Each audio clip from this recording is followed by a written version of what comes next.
India के जिनको चाय वाला कहा जाता है, वो चाय वाला अपने मुल्क को किस जगह पर लेकर इस टाइम खड़ा हुआ है, हमें ये भी सोचना चाहिए। आज हमारे फाइनेंस मिनिस्टर जो हैं, उन्होंने एक कमाल की स्टेटमेंट दी है। उन्होंने ये कहा है कि पाकिस्तान की इकोनॉमी अल्लाह के जिम्मे है।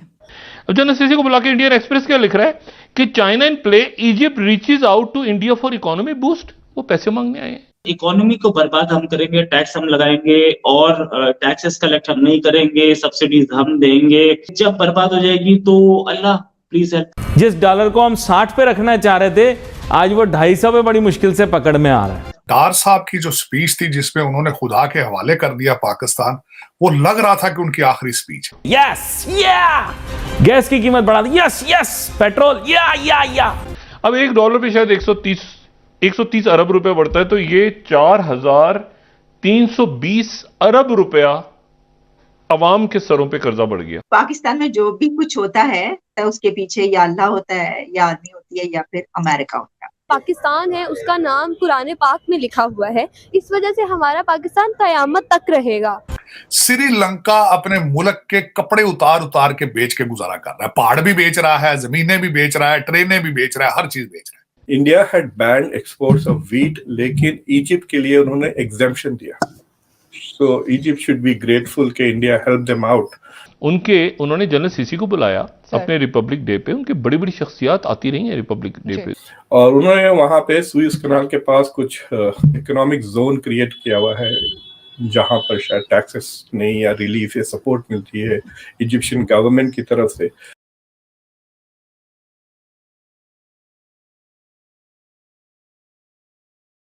जय नमस्कार दोस्तों। तो दोस्तों अब इजिप्ट भारत को सुएज कनाल में जमीन देने की प्रॉमिस कर चुकी है, जहां पे दोस्तों भारत अपना ऑफिस बना सकती है या और अन्य काम कर सकती है। और आप सब जानते होंगे कि अभी इजिप्ट के प्रेसिडेंट जब भारत आए थे तो मोदी जी ने कहा था कि हम दोनों के बीच में स्ट्रेटेजिक बिजनेस की पार्टनरशिप हो चुकी है, जहां भारत इजिप्ट को इंडियन मेड वेपन्स और अनाज प्रोवाइड करेगा इजिप्ट वालों को। और दोस्तों बदले में जो सुएज कनाल का ट्रेड है वो इजिप्ट वाले भारत को देने के लिए प्रॉमिस किया है, जिससे हम भारतीयों को काफ़ी मदद मिलेगी पूरे वर्ल्ड के अंदर हमारे रिलेशनशिप को और आगे बढ़ाने के लिए। और दोस्तों इजिप्ट के प्रेसिडेंट ने मोदी जी को थैंक यू कहा और पूरा भारतीय को थैंक यू किया हम उनकी मदद करने के लिए, क्योंकि दोस्तों आपको पता ही होगा कि मोदी जी हर किसी की मदद करते हैं। और दोस्तों पाकिस्तान की मीडिया इसके बारे में क्या कहते हैं, चलिए आइए देखते हैं। तो सर आज हम बात करेंगे इजिप्ट और इंडिया की और उनके रिलेशंस की, और साथ साथ ये कि ट्रेड के ऊपर भी बात की जा रही है, टेररिज्म पे भी काम होगा और कई तरह की चीजें जो हैं वो इजिप्ट और इंडिया आपस में शेयर कर रहे हैं। इंडिया और इजिप्ट का इस साल खासतौर से यूक्रेन की जंग की वजह से ट्रेड काफी बढ़ गया है। India had band exports of wheat, लेकिन इजिप्ट के लिए उन्होंने एग्जेम्पशन दिया। सो इजिप्ट शुड बी ग्रेटफुल कि इंडिया हेल्प देम आउट। ये जो फूड इनसिक्योरिटी बढ़ रही थी इजिप्ट में भी, तो India exported wheat to Egypt. तकरीबन $7.5 बिलियन का एनुअल एड है और कोई बैलेंस है दोनों तरफ से, $3.5 बिलियन। और Indians are also now investing heavily, मतलब इंडिया के तरफ से तकरीबन कहते हैं कि 50-60 कंपनीज ने इजिप्ट में तकरीबन $3-4 बिलियन, $3.5 बिलियन के करीब इन्वेस्ट किया है in Egypt in various sectors. और उन्होंने वहाँ पे सुएज कनाल के पास कुछ इकोनॉमिक जोन क्रिएट किया हुआ है जहाँ पर शायद टैक्सेस नहीं या रिलीफ या सपोर्ट मिलती है इजिप्शियन गवर्नमेंट की तरफ से। तो वहाँ पर जो है सो Indian companies are being invited. जो डिस्कशंस हुए हैं, मतलब एक तो वो जो आजकल इंडिया हर मुल्क से करता है about terrorism, cross border terrorism, और जो यहाँ पे जो एग्रीमेंट हुआ वाज क्वाइट इंटरेस्टिंग। मतलब आई एम क्यूरियस कि पाकिस्तान की फॉरेन मिनिस्ट्री किस तरह से रिस्पॉन्ड करती। बोथ कंट्रीज ने अफर्म किया कि क्रॉस बॉर्डर टेररिज्म का जवाब सख्त से सख्त देना चाहिए। So Egypt is agreeing with India कि अगर इंडिया में क्रॉस बॉर्डर टेररिज्म हो then India should respond as in as tough a manner as it can. So, which is very interesting because Egypt को भी पता है कि the target on the other side would be Pakistan. So it is an indication of Pakistan की relationship Egypt की क्या है, इस स्टेटमेंट से थोड़ी बहुत जाहिर हो जाती है कि Egypt is now far closer an ally. Historically Egypt की और इंडिया के ताल्लुकात बहुत अच्छे रहे, मतलब खासतौर से नेहरू और नासर के ज़माने में.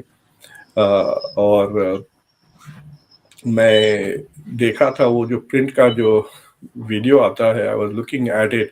वो कह रहे हैं कि दुनिया में बहुत ऐसे कम कंट्री हैं जहाँ नासिर के नाम पे रोड है और वो दिल्ली में है. So there have been long time non aligned movement की वजह से हिस्ट्री.